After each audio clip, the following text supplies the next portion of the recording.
આપ સૌને મારા સાદર પ્રણામ. આપણી આ ચેનલમાં આપ સૌનું હાર્દિક સ્વાગત છે.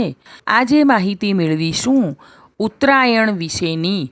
પૂજા કોની કરવી અને કઈ રીતે કરવી તથા કઈ વસ્તુનું દાન કરવું અને તે દાન કરવાથી શું પુણ્ય પ્રાપ્ત થાય છે તેની સંપૂર્ણ માહિતીની વાત કરીશું.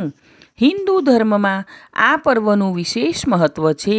દિવાળી પછી આ પ્રથમ તહેવાર છે. આ તહેવાર દેશના જુદા જુદા ભાગોમાં અલગ અલગ નામો અને પરંપરાઓ અનુસાર ઉજવવામાં આવે છે, જેમ કે પોંગલ, મકરવિલક્કુ, માઘ, બિહુ વગેરે. સૂર્યનો મકર રાશિમાં પ્રવેશ એટલે મકર સંક્રાંતિ. સૂર્યના ઉત્તર તરફના 6 માસના ભ્રમણને ઉત્તરાયણ તથા દક્ષિણ તરફના 6 માસના ભ્રમણને દક્ષિણાયન તરીકે ઓળખવામાં આવે છે. આમ કુલ 12 માસ એટલે એક સૌર વર્ષ. દક્ષિણાયન એટલે દેવતાઓની રાત્રિ, જ્યારે ઉત્તરાયણ એટલે દેવતાઓનો દિવસ. ઉત્તર દિશામાં દેવોનો વાસ હોવાની માન્યતાના કારણે સૂર્યના ઉત્તર તરફના ભ્રમણનું મહત્ત્વ અધિક છે. ભીષ્મ પિતામહ દ્વારા પણ દેહત્યાગ માટે મકર સંક્રાંતિનો પવિત્ર દિવસ પસંદ કરવામાં આવ્યો હતો. આ સમયે શુભ કાર્યો કરવાથી બમણું ફળ મળે છે. મકર સંક્રાંતિ પર કમૂરતાની સમાપ્તિ થાય છે. મકર સંક્રાંતિ એટલે જ ઉત્તરાયણ. આ સમયગાળા દરમિયાન નવા કાર્યો જેવા કે યજ્ઞ, વ્રત, ધાર્મિક વિધિઓ, લગ્નો અને મુંડન કરવાનું શુભ માનવામાં આવે છે. ઉત્તરાયણના સમયગાળા દરમિયાન કરવામાં આવેલા કાર્યો શુભ પરિણામ આપે છે. આ સમયગાળા દરમિયાન ગૃહપ્રવેશ, દીક્ષા ગ્રહણ, લગ્ન અને યજ્ઞોપવિતની વિધિઓ કરવી શુભ ગણાય છે. જપ, તપસ્યા અને સિદ્ધિ પ્રાપ્ત કરવા માટે ઋષિમુનિઓ દ્વારા આ ઉત્તરાયણ અવધિ મહત્ત્વપૂર્ણ માનવામાં આવે છે. મકર સંક્રાંતિ એ ઉત્તરાયણ કાળનો પ્રથમ દિવસ છે. તેથી આ દિવસે સ્નાન, દાન અને પુણ્ય કરવું એ શુભ છે તથા પૂર્વજોને તર્પણ કરવાનું પણ વિશેષ મહત્ત્વ છે. ઉત્તરાયણ પ્રસંગે ગંગા અને યમુના નદીમાં સ્નાન કરવાનું પણ ખૂબ જ મહત્ત્વ છે. આ સમય એટલે યાત્રા કરવાનો અને તહેવારો ઉજવવાનો. હિન્દુ ધર્મના પવિત્ર ગ્રંથ શ્રીમદ ભગવદ્ ગીતામાં ખુદ ભગવાન શ્રી કૃષ્ણએ કહ્યું છે કે ઉત્તરાયણના 6 મહિનાના શુભ સમયગાળામાં શરીરનો ત્યાગ જો થાય તો માણસનો પુનર્જન્મ થતો નથી. તેને મુક્તિ મળે છે, તેને મોક્ષની પ્રાપ્તિ થાય છે. આ દિવસે તલ, અન્ન, ગોળ, વસ્ત્ર, ધાબળા અને 7 ધાન્યોના દાન કરવાથી શનિ અને સૂર્યદેવની કૃપા પ્રાપ્ત થાય છે. આ દિવસે કરેલું દાન તે સીધું ભગવાનને જ અર્પિત થાય છે. ભારતીય મહિના અનુસાર માઘથી અષાઢ મહિના સુધીનો સમયગાળો એ ઉત્તરાયણ કાળ કહેવાય છે. મકર સંક્રાંતિના દિવસે કલકત્તામાં સ્થિત ગંગાસાગરમાં સ્નાનનું વિશેષ મહત્ત્વ છે. આ દિવસે ગંગાજી શિવજીની જટામાંથી નીકળીને કપિલ મુનિના આશ્રમમાં પહોંચ્યા હતા.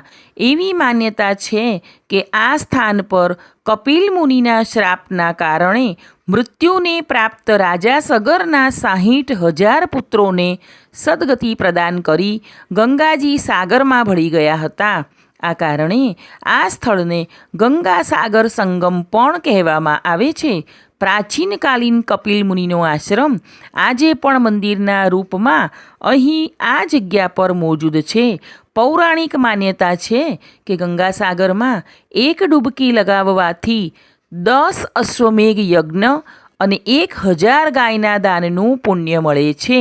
સનાતન ધર્મમાં મકર સંક્રાંતિના દિવસના દાન અને સ્નાનનું વિશેષ મહત્ત્વ છે.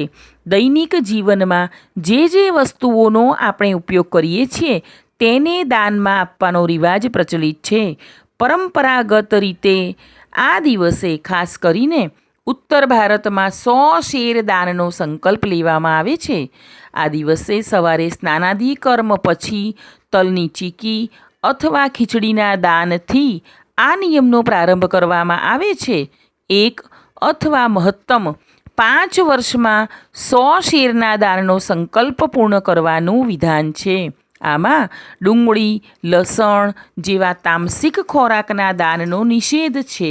આ દિવસે દાનની સાથે સાથે ઔષધિ સ્નાનનું પણ આગવું મહત્ત્વ છે. ઔષધિ સ્નાન થકી શરીરના આભામંડળનું શુદ્ધિકરણ થાય છે, જ્યારે દાન થકી કર્મનું ખાતું બળવાન બને છે.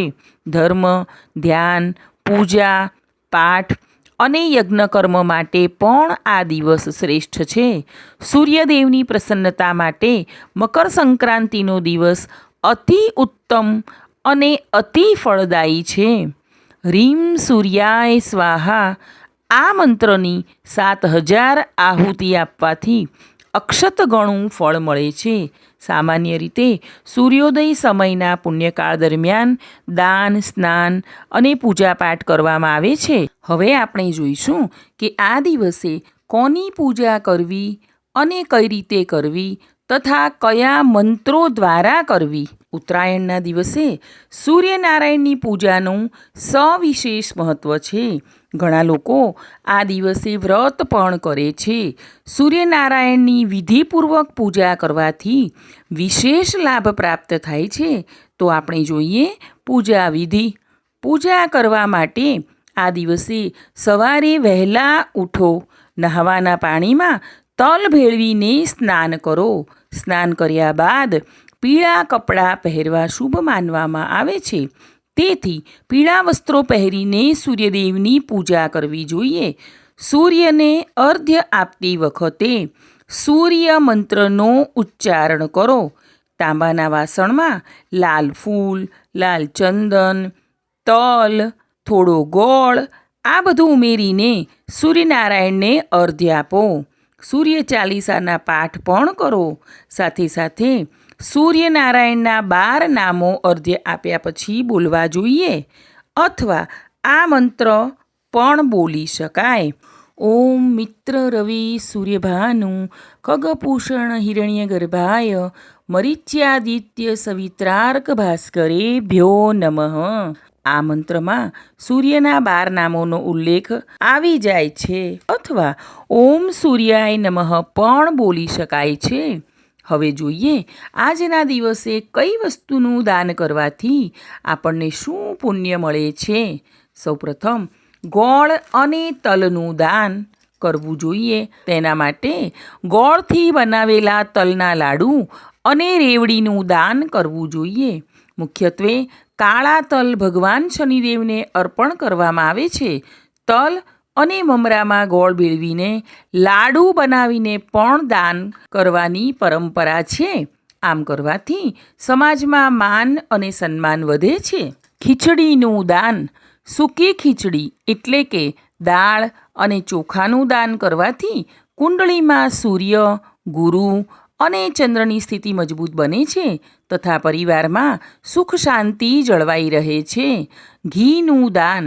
આ દિવસે ઘીનું દાન કરવાથી દેવી લક્ષ્મીજી પ્રસન્ન થાય છે અને જીવનમાં આર્થિક લાભ થવાની સંભાવનાઓ બને છે. ત્યારબાદ ગરમ વસ્ત્રોનું દાન આ દિવસે કરવું જોઈએ. જરૂરિયાતમંદોને ગરમ અને ઊનના વસ્ત્રોનું દાન કરવાથી વ્યક્તિની દરેક મનોકામના પૂર્ણ થાય છે. 7 ધાન્યનું દાન કરવાથી રાહુ કે કેતુની દશા અને આંતરદશામાંથી બચી શકાય છે તથા શનિદેવ અને સૂર્યદેવની કૃપા પણ મળે છે. ત્યારબાદ નવા વાસણો 14ની સંખ્યામાં દાન આપવાથી પાપોમાંથી મુક્તિ મળે છે. આ દિવસે ખાસ ગાયને ખીચડો ખવડાવવો જોઈએ.